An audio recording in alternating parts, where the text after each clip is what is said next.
When I finished Legends Arceus, I'd had my fill of Pokemon content, so when they announced a Pokemon Presents for the following month, I was expecting nothing besides a Pokemon Unite update and maybe something to do with that Cafe Remix game they have. But then all of a sudden, they hit us with this. Legends Arceus hadn't even been out for a month, and now they're giving us Gen 9? By Pokemon standards, Legends Arceus is a pretty big game, and now they're giving us an even bigger one in the same year. Crazy stuff, I know. Now recently, we've had Game Freak show us a little bit more about their game development cycle via multiple presentations at a computer entertainment event called CDEC. And these presentations do a pretty good job at answering the question, how? So I decided to sit my white ass down and listen to how they make these games, and then break down the development process and how they've actually optimized making Pokemon games. Just exactly like how I've optimized me getting to 1,000 subs quickly by telling you to press the subscribe button or your family will go missing.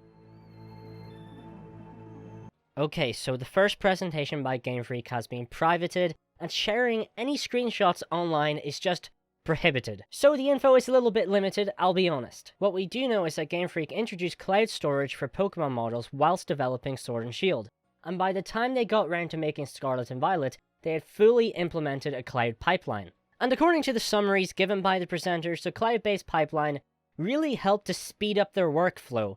Why this is the case, I don't know, that part isn't public. However, the CDEC site does mention how Game Freak's on-premise storage system was difficult to manage since it was sort of starting to reach its limit, as there's now 1,000 Pokemon models for them to work with. I imagine the cloud pipeline makes it much quicker to send Pokemon models to different locations, and on top of that there's no physical maintenance needed, unlike their old physical storage system.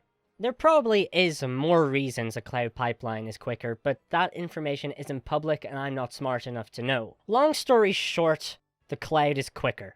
Now that we know that Game Freak has made this big upgrade to a system I imagine they've been using for years, it sort of explains how Scarlet and Violet caught us so off guard, because they have a new pace that they work at that we just didn't know to predict. In fact, the presentation summary states that the move to cloud was made with the greater ambition of newer titles in mind, so they were probably trying to make sure that they can keep on pumping out games even if the scope of the project has expanded. Let's move on to the next presentation, and thankfully this one is public and we can share screenshots as we please, so you guys can have a bit of a better picture of what I'm talking about. This presentation covers how Pokemon assets have been developed over the years. The first important piece of info is that Legends Arceus started development in autumn of 2018, so a whole year before Pokemon Sword and Shield even released. It also says that Scarlet and Violet started development at around the time Sword and Shield development was wrapping up. So that tells us both the Legends Arceus and Scarlet and Violet have had 3 years of development. That means that both of these large games have had 2 years of simultaneous development, which is quite impressive when you take into account that Game Freak only employs 169 people. I actually feel like more people in the Pokemon fandom need to hear this, because from a distant and outside enough perspective, it's easy to trick yourself into thinking that a Pokemon game only starts development after the previous one is released, when in reality, it's always much more complicated than that. But let's move on. At this point, I think it's pretty much common knowledge to Pokemon fans that Game Freak has made 3D models of every Pokemon that are future-proof, and they use them for pretty much all of their titles now.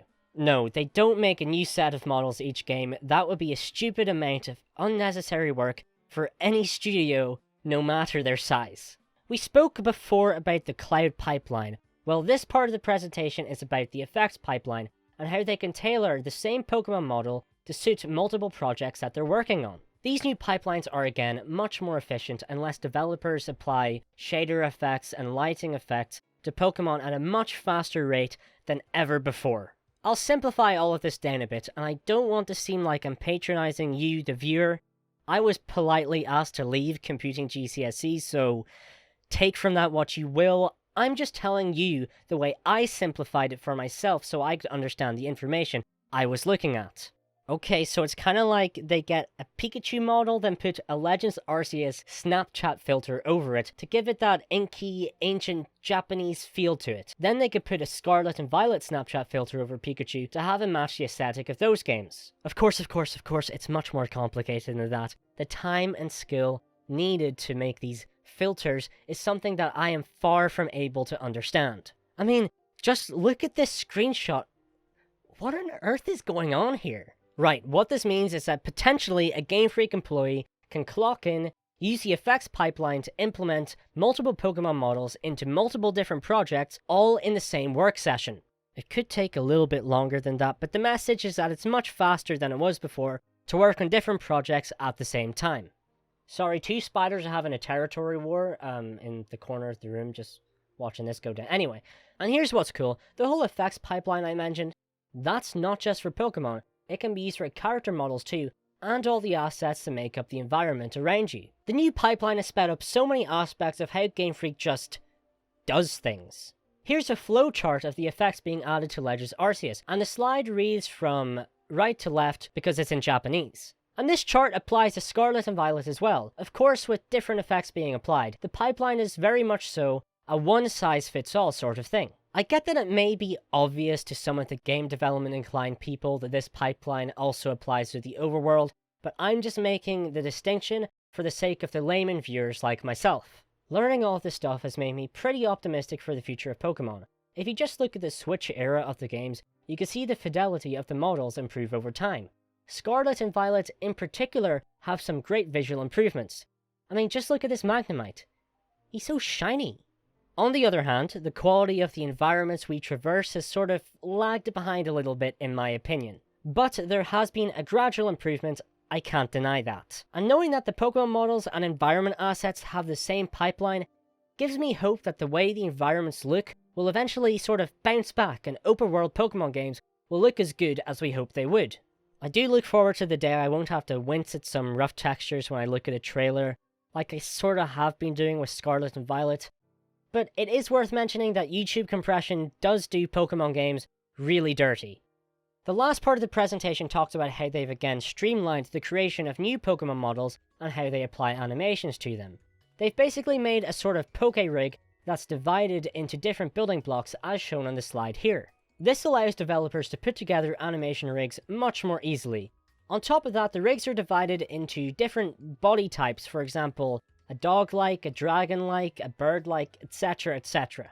Meaning they don't need to make whole new rigs for each individual Pokemon. They can just sort of resize the same rig between Pokemon of the same body types, and share the animations between them. The presentation shows us this with Rayquaza and Barboach. Both have sort of the same body type, so they share the same rig and some animations. The only difference is that Rayquaza's rig has been resized a little to fit its larger body. They've also started using motion capture instead of handcrafting the animations. Just look at this funny pic.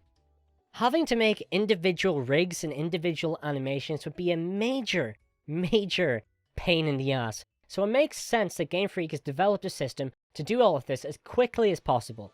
Okay, that's everything. I feel like that was a lot of information I threw at you, so here's a quick recap. Game Freak has a new, efficient cloud pipeline that speeds up the storage and transfer of Pokemon models. Their effects pipeline allows them to tailor models and assets to multiple projects they're working on at the same time, hence how Scarlet and Violet and Legends Arceus were able to release so close together. And they've created a set of animation rigs that covers all types of Pokemon they'll have to deal with. Basically just created an extremely optimized workflow that's super fast and fits pretty much any project they need to work on. They're for sure going to stick to this system for many years to come, since it seems to be working out really well for them. And knowing all of this stuff has made me feel so much more confident in Pokemon. If Game Freak has streamlined and optimized the whole Pokemon side of development, it gives them more time to improve the graphical fidelity of their projects, which has been my #1 gripe with Pokemon on the Switch. After so long, it almost feels wrong to be optimistic about Pokemon, but I'm gonna take the risk because it just makes me a happier man. Now that's everything I have to say, and if you're still here, thanks for sitting through all that, I really appreciate it. Please consider subscribing, I'm really trying to hit that 1000 sub mark, and also comment below what you think of how Game Freak is doing things. Okay, I'm away now. Bye-bye. And they're really going at it. Jesus.